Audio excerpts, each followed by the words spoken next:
তো চলো আজকে একটা কিউট বেবির জন্য একটা কিউট কেক রেডি করা যাক। তার আগে চলো ইন্ট্রোটা দিয়ে নিই। হাই, আমি সহেলি, আমার লোকেশন হাবড়া। চলে এসেছি নতুন আরও একটা কেকের ডিজাইন নিয়ে। তো দেখতেই পারছো এটা কিন্তু চকলেট ফ্লেভার ছিল, আর আমি কিন্তু ক্রাম কোটিংটা করে নিয়েছিলাম। এবার আমি ফাইনাল ডেকোরেশনটা করার জন্য ক্রিম অ্যাড করে দিয়েছি। তোমাদের সাথে অনেক দিন হলো লং ভিডিও শেয়ার করা হচ্ছে না, তাই ভাবলাম চলো আজকে অনেক দিন পর একটা লং ভিডিও শেয়ার করি। আর জানো তো, যখন এই ফাইনাল ডেকোরেশনটা করা হয় তখন যদি না সাইড থেকে ক্রাম কোটিংয়ের লেয়ারগুলো দেখা যায় তখন না ভীষণ বিরক্ত লাগে। সেইগুলো কিন্তু ঠিক করতে কিন্তু আরও বেশি সময় লেগে যায়। দেখো, আমি এবার হালকা পিঙ্ক শেডের কালারটা দিয়ে দিয়েছি। কেন জানি না, পিঙ্ক আর হোয়াইটের মধ্যে কিন্তু কাজ করতে ভীষণ ভালো লাগে, আর আমার তো খুব একটা পছন্দের কালার।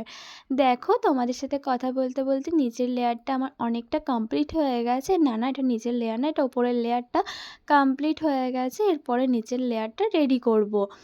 এবার দেখো, নিচের লেয়ারটা রেডি করার জন্য আবারও আমি কিন্তু ক্রিম অ্যাড করে দিয়েছি। আবার সেম প্রসেসে কিন্তু আমি দেখো ভালো করে ক্রিমটা সেট করে নিচ্ছি। যাই হোক, এবার আর সাইড থেকে কিন্তু ক্রাম কোটিং স্পঞ্জগুলো দেখা যাচ্ছিল না, যেটা কিন্তু সত্যি খুব ভালো। কারণ যারা কেক বেক করো তারা হয়তো জানো যে যখন এই ফাইনাল ডেকোরেশনগুলো করা হয় তখন যদি ক্রাম কোটিংয়ের লেয়ারগুলো দেখা যায় তখন কিন্তু সেটা ফিনিশিং দেওয়ার জন্য কিন্তু আরও বেশি কিন্তু ক্রিম দিতে হয়, যেটা কিন্তু একদমই ভালো লাগে না। আর এই দেখো, আমার তো আরও একটা সব থেকে পছন্দের, সেটা হচ্ছে স্পাইডার ডিজাইনটা করা। একটা লেয়ারের উপর যখন আর একটা লেয়ার ওঠানো হয় তখন না সব থেকে আমার ভয় লাগে বেশি, এই বুঝি পড়ে যাবে আর ভেঙে যাবে।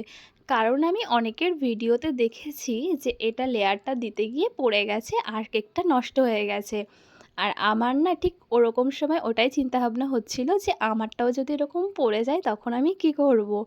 যাই হোক, আমার কিন্তু পড়ে যায়নি। আর দেখো, এবার চিন্তাভাবনা হচ্ছিল যে এই ফুলগুলো দিয়ে কি ডেকোরেশন করা যায়। দেখো, ভাবলাম যে না, একটু নিত্য নতুন ডেকোরেশন করলে খুবই ভালো হয়। তার জন্য দেখো এইগুলো কিন্তু বসিয়ে দিয়েছিলাম। আবারও বলছি, এগুলো কিন্তু ফন্ডেন্টের নয়, এগুলো কিন্তু আমি নর্মাল একটা দোকান থেকে কিনে নিয়ে এসেছি।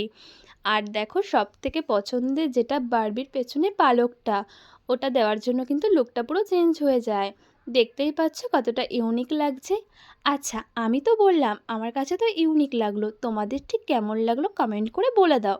যারা ভাবছো আমার কাছ থেকে চকলেট কিংবা কেক নেবে তারা কিন্তু আমাকে ইনবক্স করতে পারো। এটাই হলো এই কেকের ফাইনাল ডেকোরেশন। যাদেরকে দিয়েছিলাম তাদের কিন্তু খুব পছন্দ হয়েছে, আর কাস্টমারের খুশি মানে আমিও খুশি। তো চলো, সবার সাথে দেখা হবে অন্য একটা ভিডিওতে। এখন চলো সবাইকে টাটা।